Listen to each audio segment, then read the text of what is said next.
experience. Over here, we're going to be talking about everything African. We're going to be having debates, discussions, entertainment, as well as learning about business, art, history, and everything in between. Cultural, tribalism, and everything. We're going to be out here debating with some really interesting stuff. So like the video, share the video, and make sure you subscribe. Make sure you subscribe. Subscribe for the best experience ever. This is the biggest channel on the Afrosphere. So come and join the team, become a Kaizoran, and join the Kaizoran Empire.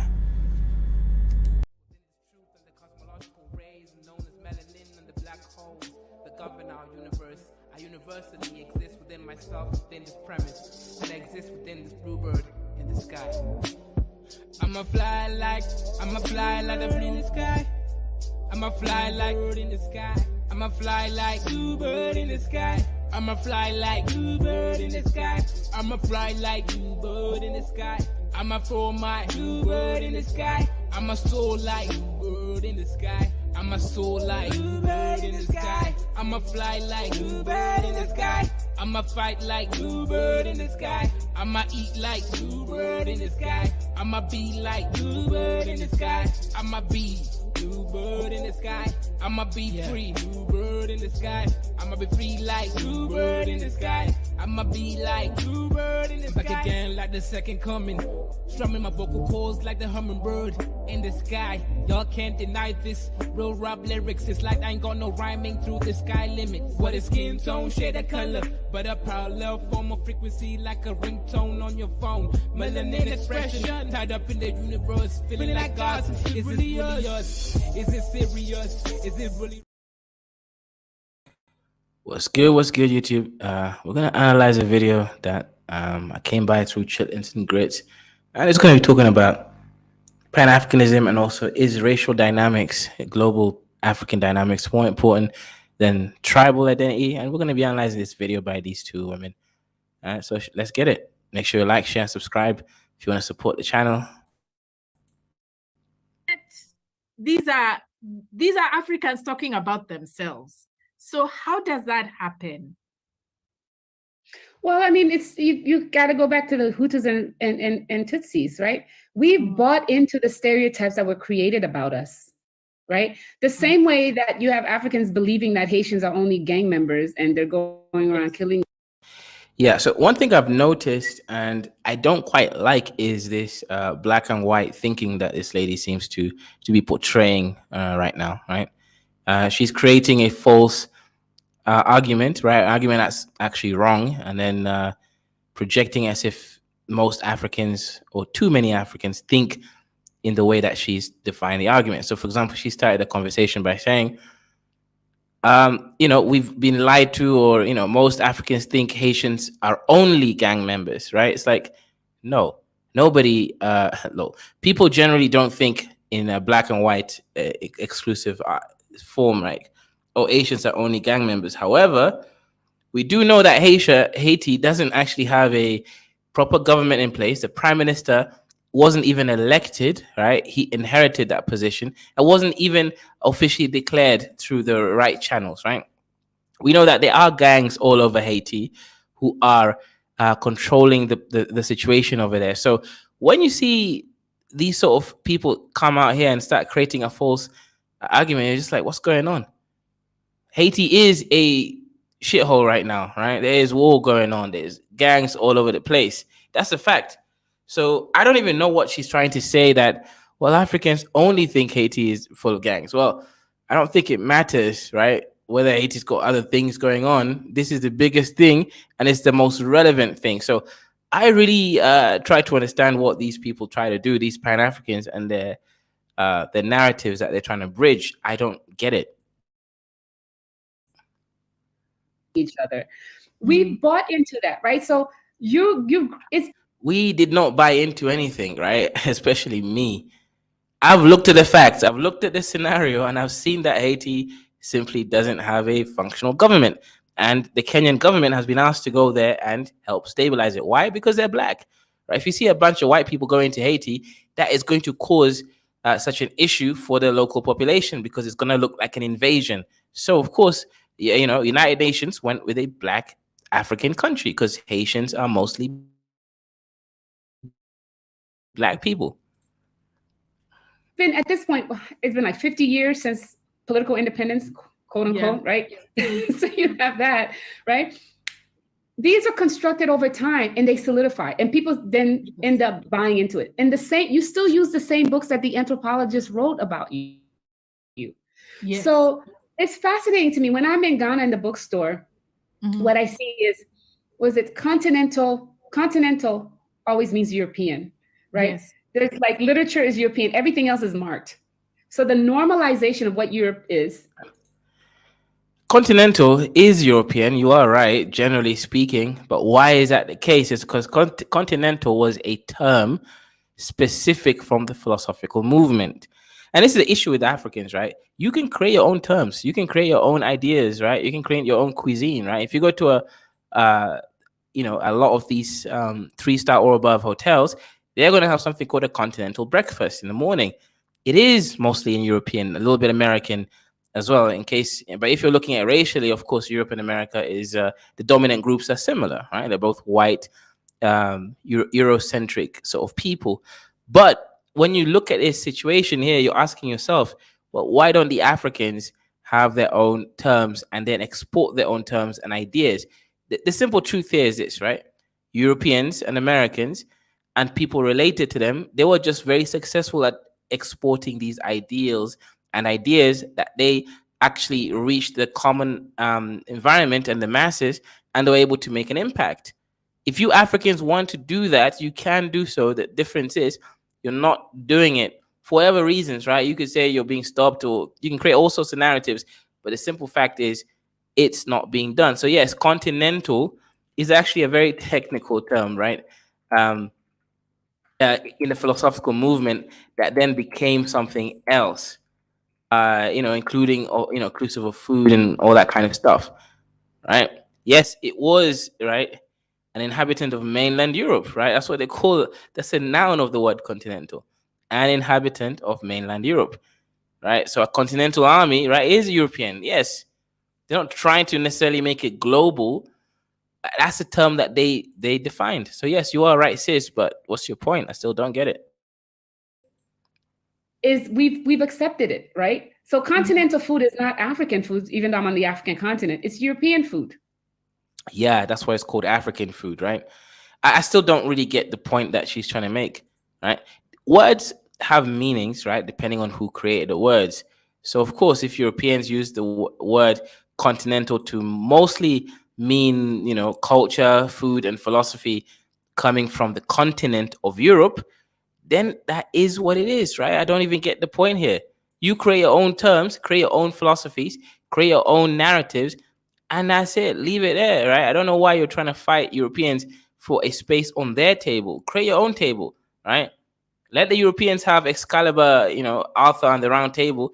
You create your own table, right? Like, and your own ideas, right? Your own ideals, right? Your own philosophies, your own concepts, right? Your own narratives.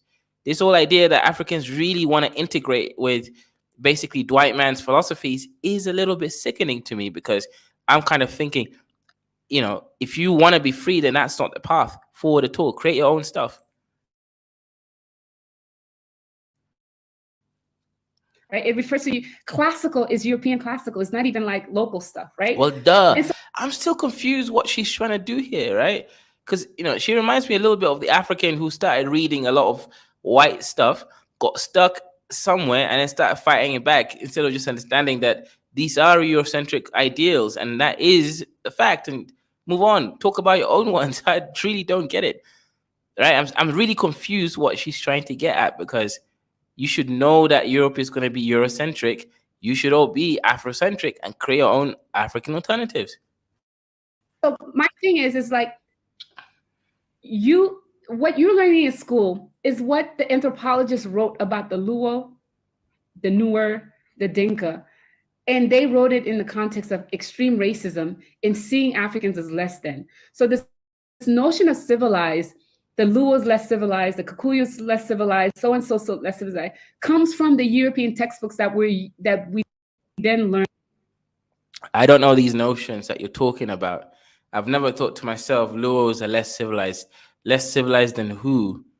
Right? Are you talking about Dwight Mann? Like, who's your reference in that? civilization scale. I've never had these conversations happening, right? Now, there are some tribes like Rendiles, right? Or Mursi, which are, a little bit different, right? They don't wear clothes, some of them, etc. That is slightly less civilized if you're analyzing it from a specific frame view, right? To believe about other Africans. And I'm like, if we don't move outside of that, because the truth is, when you leave Kenya, even within Kenya, you see that white people are treated better, lighter skinned people. This is not true. Lighter skinned people are not treated better in Kenya. Kenya is a class based society, right? Now, white people do get treated better in some ways, and they get scammed in other ways, right? So let me give the context here, right? Kenyans are not so delusional that they see Dwight Man and be like, "Oh yeah, Dwight Man is better than us." No, a Kenyan is seeing Dwight Man and they're thinking, "This is a foreigner. A foreigner doesn't have the same rights as we do in our country. A foreigner is not going to go through a 5 to 10 year court case trying to win back just $1,000, right? Because it's not going to be beneficial to them. They're going to make that $1,000 within a month or even half a month, right? In Dwight Man's country. So they understand that they can scam him. And he does generally have a higher economic potential than the average African. That's just a fact. Why is this? Several reasons, right? Dwight Man is a passport holder. He's traveling, right? He or she is traveling from another country. By definition, someone who can afford a plane ticket is already, doing better than most people. So let me make it clear: Kenyans don't suck up or so-called treat Dwight Man better simply because they think Dwight Man is better. No, they do it because they are assuming that Dwight Man's going to have money, economic potential to make their lives better somehow. Either way, they're going to scam him or opportunities through legitimate means. It doesn't really matter. They're thinking what they can value from Dwight Man. And that's why. And you know what? Statistically speaking, Dwight Man has more money than the average African. That's just a fact. Did better. Non-Black people are treated better in a lot of places. There's a hierarchy in the world. No matter how rich you are in Kenya, there's a hierarchy in the world when you travel. You have to ask yourself, why is it? Is there something internally wrong? Because I think the problem is a lot of people believe that there's something internally wrong with them, as opposed to seeing how the world has been constructed in the 500 years to uphold Western European white hegemony and keep everyone else down. And so people will buy it because it is white supremacist. When you say this tribe, so-called tribe, because I hate that word, this so-called ethnic group is, needs more culture, needs more education. It's using the... Yo, sis, from your name, right? I don't know if that's your real name, right? It's Jemima Pierre. Bro, the second name sounds like a French name. Jemima, that sounds like a made-up ADOS name, right? You don't have a leg to stand on, start talking about what you think about African culture. Clearly, you ain't African, right? So you don't like the word tribe, bro. You're not even an African, right? Tribe, clan, whatever you want to call it, right? In Arabic, right, they call it what do they call it? Kabil, right? Or Kabila in Kiswahili, same word, right? You can't go around saying you don't like it as if it means anything because you ain't no African, right? The sister on the right is definitely African, right? Her name is Wandia Njoya, probably a Kenyan. That sounds like a very Kenyan name. So the reality is simple. You need to understand the cultures that you're talking about before you start yapping your mouth, right? There's nothing wrong with being in a tribe. There's nothing wrong with that term, but let's go ahead and see what you mean by you don't even like the term tribe. Language of race. Right, because the language of race, what it does is take these basic differences and make them about like something that's natural and biological, so that these differences, by the way I look, by the way I talk, then can tell you about my intelligence, about what I can and cannot do. That's what race is. Race is using basic physical appearance and giving it a biological read, right? So these kinds of distinctions are those that have been created over years that then we've bought into, because we bought into white supremacist logic of understanding the world, which is why we think white people look better, which is why people bleach, right? This is why we think, Yeah, I don't think white people look better. Like, I think this lady is out here, confessing her projections, right? I don't know who this we is, but it definitely ain't me, right? I don't know who they are. Maybe they exist, right? But that if they exist and I also exist, contradicting that, it means that simply it's just some people like what they will like. And we need to straighten our hair and go blonde and all of that stuff, even though blonde and blue eyes are recessive genes. I mean, that's the reality, right? And so, it's just we bought into it. Okay. One of the struggles I had when I was reading your book was, you were saying that African academics and African intellectuals, they don't want to see Africa as racialized, and so they collapse into ethnicity and culture.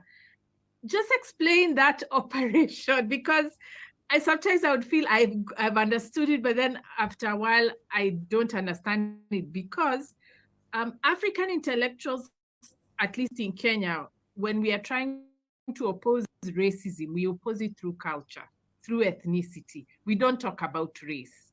So, and we say that that's how we are proud of our African cultures. But when we are saying that, we are talking about specific ethnicities, and yet ethnicities were constructed by colonialism. So, what's Well, Dwight man created ethnicities. Like, I don't know, man. Look, this is when you hear a bunch of people that are just insane and they're not really making that much sense to me. Dwight man is apparently the constructor of ethnicities, right? No, they're not. Ethnicity is a term, right? That's way before and beyond white man, right? If you go to East Africa, right, people know different ethnicities, right? These are what we call tribes. Well, I'm insane. I'm confused here, right? This is really not making much sense to me at all. Bro, you can't give Dwight Man and you credit in everything, right? He's not the creator. He's not Thanos, right? Dwight Man ain't no Thanos. going on there?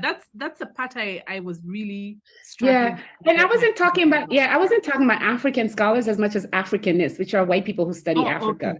right? Yes. And so Okay. that, I mean, I do think some African scholars fall into that as well, because we're all trained by the same people, right? You can't Yeah. publish if you're part of the. We know there's a hierarchy in African studies because it's white folks who study African. Except that's why there's like the African Studies Association of Africa, which had to be created to bypass the African Studies Association. So we know this, but I do think there's a way that people don't understand how race works. People think Yes. of race as racial apartheid, racial friction. So they think of race as something that, like I keep saying, and I know it's hard to understand, they think of race as something only like Hitler, right? Using Nazism. They think about apartheid South Africa, right? Where you had the pass system and stuff like that. And they think of the US and African conflict, like this fight. And I'm saying race is always made and being made. It's made through slavery and the colonial project, because it is a colonial project that constructed Africans as so distinct from Europeans that they could never be equal, right? But anthropology has played the predominant role in constructing in Africa, right? Yeah, I don't really know about this colonial constructions about equality and stuff. Listen here, sis, right? I never go around walking in the world thinking I'm inferior to anybody else because I'm a superior Kaizorian, right? As simple as that. If you're looking at yourself, you're judging yourself through the lens of Dwight Man, of course you're going to have all these regressive thoughts of, insufficiency and, inferiority that you are smelling of, right? You smell of inferiority complex, a lot of it, right? I wouldn't have that sort of feeling at all because I walk around like a god.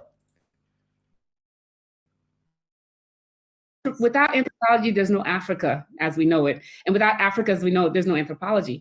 And the thing, what anthropology did was saying, well, what's happening in Africa is internal. It's like these tribal warfares, these tribes, these ethnicity, even to this day. So even though you have IMF, World Bank plans, you have all these World Bank people going in and say, we need to come up with, good governance plan. We need to deal with corruption. We see this as something that's internal to Africa, not linked to a long history of colonization and conquest and Yeah. the making of African difference as given, right? Mhm. So the assumption, what's racialized, is the fact that from the approach to Africa, Africa's already seen as less than, right? You go into the African continent, there are already assumptions about African culture, African capacity, right? So this like capacity building that you all, people like people like to use, the stakeholders, capacity building, all that language.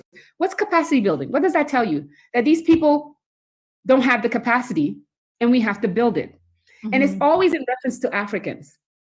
What's good governance, right? That these people cannot govern. So I Yeah, but sometimes I look at these and I hear these people here and I'm thinking to myself, it's not that Africans can't govern themselves, it's that they do a worse job than other groups of people that have done it, right? And when you analyze this, you can look at it, life expectancies, right? You can look at human development indexes, right? You can look at GDP per capita. There's certain things that we can look at these countries under and see which one is doing a better job governing their countries and nations. Generally speaking, African nations are on the lower end compared to most European nations, etc. So I'm still kind of confused what the sister is trying to say. The facts kind of agree with the fact that most African nations don't govern themselves the right way. Right now, as you know, is in Kenya, they're just collecting tax after tax, because they're trying to pay back the debts on their matured loans. But they're doing it in such a way that it might cause an issue long term, aka pissing off tourists because you're putting so much heavy tax on them. ideas about Africans are based on racial assumptions of African inferiority. And people don't want to believe that. So you can say, and so that's race. It's like Europeans constructing this notion of Africans. Look, people have to think it's always the same set of stereotypes about Africans. It's like monkeys. So why is it that people in Bulgaria will be doing monkey chants? Because everybody has a similar tropes. So we have to. Yeah, I don't get it, right? The whole monkey thing and associating it to Africans, I don't get it, right? Monkeys look nothing like an African, right? Monkeys have mostly white skin. Monkeys have thin lips, right? Monkeys don't look like Africans, right? Monkeys are hairy. The average African doesn't have much hair, doesn't have thin lips, and doesn't have white skin. I'm just saying, sis, you're so focused on what Dwight Man does and says instead of looking inward and creating your own identity that is fully and truly Afrocentric. And that's the issue with all these people. That's why I can't really mesh with some Pan Africans, right? It's because they're broken people projecting their own feelings, right? When their fundamental world viewing experience is through Dwight Man's lens, I can't relate with people like this, right? To me, I'm just thinking, bro, I get it. The sister isn't even African, right? But I just don't get this whole, blackety black stuff over here thinking the world is black and white when the reality is it's far more complex than that. Wonder where no matter what you are, what ethnic group you are, everybody has a very similar tropes. They don't make a distinction, right? Mhm. They don't distinguish between the Wolof and the Akan and the Dinka. They It's interesting how your whole worldview is based on Dwight Man, right? Here's the thing. I've noticed something about pro blacks and Pan Africans, right? All their all their philosophies, right, all their stuff that they teach is always based on how Dwight Man treats you. It's like, bro, I'm not here in some oppression, you know sort of alignment. Yeah, oh, we're both oppressed, right? The police hates both of us, so we should stick together. It's like, nah, I work with people who I believe will add value to me long term because I'm secure in myself, right?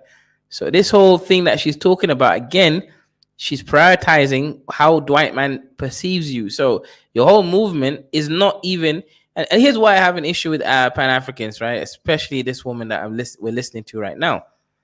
Why isn't she creating her own positive ideals outside of Dwight supremacy? How and why is she only reacting to Dwight Man? And that is the big issue that I have with a lot of these pro blacks and Pan Africans. They can't create their own movements separate from Dwight Man. Their movement is simply a reactionary movement where race is just added in, and they're trying to, hoodwink Africans into that movement. When in reality, Africans have real issues that have nothing to do with white supremacy or racism.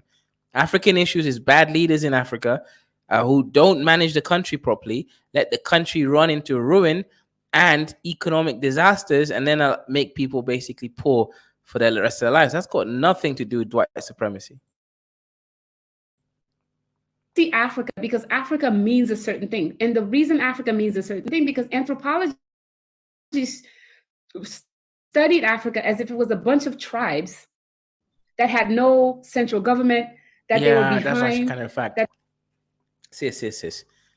We're not saying that there were no organized African tribes. There were Buganda, Wanga, the Amharas or Habesha, etc. Even the Oromo. These were highly organized groups, right? And you had some kingdoms like Mali Empire, right? Songhai, we talk about the Kingdom of Ghana, Benin, Oyo, right? There were some highly organized structural governments in some African regions. We know this, right? This is basic history. The problem is, majority of Africa was not these kingdoms or empires. They were just a bunch of dusty tribes living in the dusty jungles. That is a fact. They didn't have civilization as we know and have defined it. They didn't have centralized governments as we know and have defined it. Those are facts. I don't know what you're fighting against is.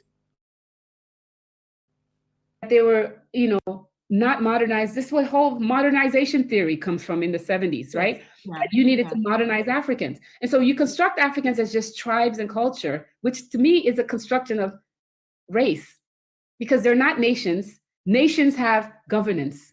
They have governments. Africans are like a bunch of people, living in disparate villages, not taking into account that the reason Africa was like that by the time the Europeans colonized, because the slave trade devastated the continent. Mm-hmm. Mm. So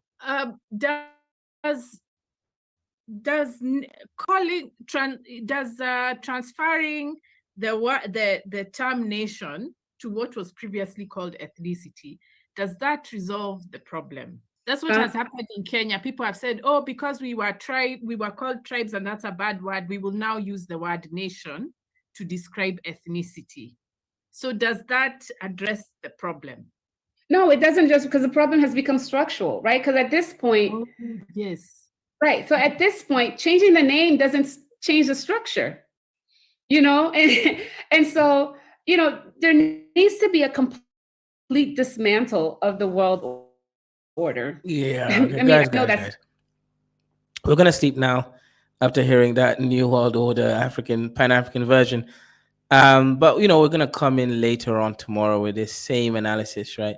But yeah, there's going to be some crazy people out here giving their crazy analysis. But yeah, let's get it.